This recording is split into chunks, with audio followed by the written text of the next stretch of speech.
দিতে নির্বাচন কমিশনকে নির্দেশ দিয়েছেন আপিল বিভাগ। এই মুহূর্তে হাইকোর্টে আছেন সহকর্মী আফজাল হোসেন, সরাসরি যাচ্ছি তার কাছে।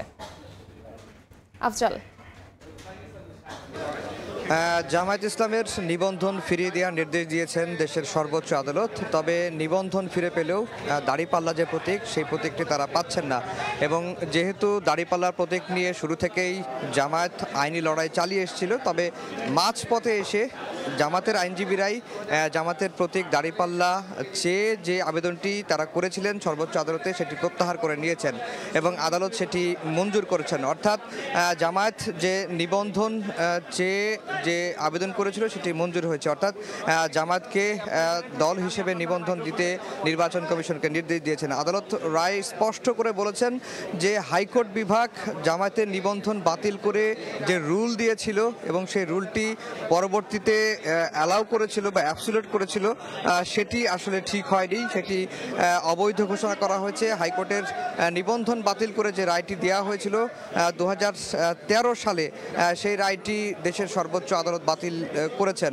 আর প্রতীক নিয়ে যে বিষয়টি জানিয়েছেন, প্রতীক নিয়ে জামায়াতের আইনজীবীরা সর্বোচ্চ আদালতের পর্যবেক্ষণ চেয়েছিলেন, কিন্তু আদালত সেটিতেও অ্যালাউ করেননি। আদালত বলেছেন যে প্রতীকের বিষয়টি নির্বাচন কমিশন ভালো বুঝবেন। অর্থাৎ যেটি বলা চলে যে জামায়াতের কে দল হিসেবে নিবন্ধন দিতে নির্বাচন কমিশনকে নির্দেশ দিয়েছেন হাইকোর্টের রায়। যে রায়ের আলোকে জামায়াতের নিবন্ধন বাতিল করা হয়েছিল, সেই রায়টি বাতিল করা হয়েছে। এবং প্রতীক নিয়ে যেটি বলা হয়েছে যে প্রতীক নিয়ে নির্বাচন কমিশন এই বিষয়ে সিদ্ধান্ত জানাবেন বা নির্বাচন কমিশনের কাছে আবেদন করলে নির্বাচন কমিশন সেই বিষয়টি ভালো করে বলতে পারবেন। আর যেটি বলে রাখি যে বাংলাদেশের ইতিহাসে বা দেশের রাজনীতির ইতিহাসে গণতন্ত্রের সূচনার পর থেকে জামায়াত গণতান্ত্রিক ধারা বজায় রেখেই যে ধরনের নির্বাচনগুলো হয়ে আসছে, সবগুলো নির্বাচনে জামাত পার্টিসিপেট করে এসেছে এবং সংসদে সবসময় জামাতের প্রতিনিধিত্ব ছিল।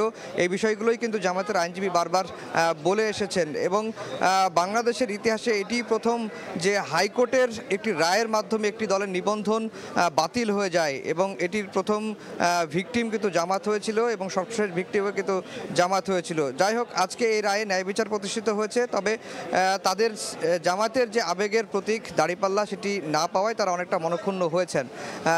এখন পর্যন্ত যেটি বলা চলে, আমরা অপেক্ষা করছি যে জামাতের আইনজীবীরা আসবেন, তারা আনুষ্ঠানিকভাবে ব্রিফিং করবেন। ব্রিফিংয়ে এই রায়ের প্রতিক্রিয়া তখন আমরা আনুষ্ঠানিকভাবে জানতে পারবো। তো এই ছিল মূলত দেশের সর্বোচ্চ আদালত থেকে আমার কাছে সবশেষ খবর জামাতের নিবন্ধন ফিরে পাওয়ার রায়ের বিষয়ে। আমরা সরাসরি যুক্ত ছিলাম হাইকোর্টে।